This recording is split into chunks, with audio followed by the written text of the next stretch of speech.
Hi there, what's up and welcome to my channel. In today's video we are going to learn about polymer. Polymer बहुत ही easy chapter है और इसमें बहुत easily अपने marks आप fetch कर सकते हो. आपको इसमें कोई नेम्ड रिएक्शन नहीं पढ़ना पड़ेगा, सिर्फ सिंपल कुछ टर्म्स है और कुछ पॉलीमर्स के बारे में आपको पढ़ना है, बस इतना ही है. और इसमें बहुत ही इजी है और आपको जल्दी से मेमोराइज भी हो जाएगा. So without any further delay let's get started. तो सबसे पहले बात करते हैं जो वर्ड होता है, जो वर्ड है ये पॉलीमर. अगर आप इसको स्प्लिट करके देखोगे तो ये दो वर्ड्स बनेंगे, पॉली प्लस मैरोस. पॉली का मतलब होता है मैनी, मैरोस का मतलब होता है पार्ट. अब इसके डिफिनेशन के बारे में बात करते हैं. तो पॉलीमर होते हैं, पॉलीमर जो होते हैं ना वो हाई मॉलिक्यूलर मास कंपाउंड होते हैं whose structure are composed of a large number of single repeating unit. या इसका मतलब ये होता है जो जब पॉलीमर जो बनता है वो large number of single repeating units से बनता है और उस सिंगल रिपीटिंग यूनिट्स को हम मोनोमर कहते हैं. मोनोमर्स. अब बात करते हैं मोनोमर्स. मोनो मतलब वन, सिंगल. अब जो मोनोमर क्या होता है ना, वो मोनोमर जो होता है वो low molecular mass simple compounds होते हैं. वो लो मोनोमर जो होते हैं ना वो उसका मास कम मास होता है, सिंपल कंपाउंड होते हैं.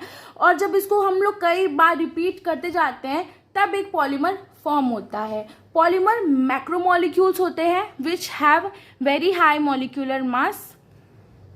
अब बात करते हैं पॉलीमराइजेशन होता क्या है. The process by which the monomer get combined and transferred into polymers. मतलब कि एक प्रोसेस होता है जिसमें मोनोमर कई सारे मोनोमर कंबाइंड होते हैं और वो पॉलीमर में बनते हैं.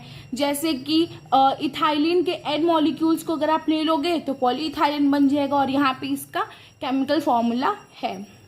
अब बात करते हैं मोनोमर में जैसे 1 यूनिट होता है, डाइमर में 2 मोनोमेरिक यूनिट होता है जिसको हम ऐसे रिप्रेजेंट करते हैं, ट्राइमर में 3 मोनोमेरिक यूनिट होता है, टेट्रामर में 4 मोनोमेरिक यूनिट होता है. उसी तरह पॉलीमर में लार्ज मोनोमेरिक यूनिट होता है और उसको हम लोग ऐसे लिखते हैं.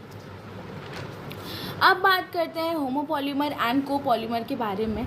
पॉलीमर जो होते हैं ना वो डिवाइड होते हैं दो कैटेगरीज में depending upon the nature of the repeating structures.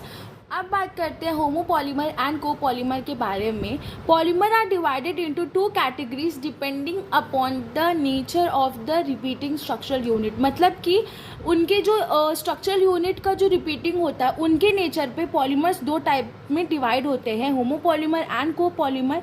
Homopolymer जो ऑब्टेन्ड होते हैं ना only 1 type of monomeric unit और मोनोमेरिक मॉलिक्यूल. जैसे कि इसका सबसे सिंपल एग्जांपल है पॉलीइथाइलिन. इसका मोनोमर ये है. दूसरा है Teflon पॉलीटेट्राफ्लोरोइथेन.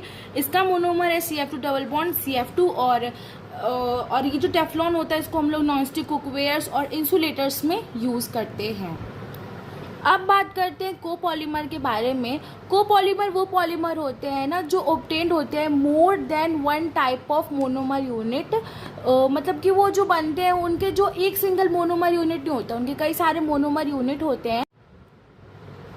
So now let's see some example of copolymer. सबसे पहले एग्जाम्पल है कोपॉलीमर का बेकेलाइट है.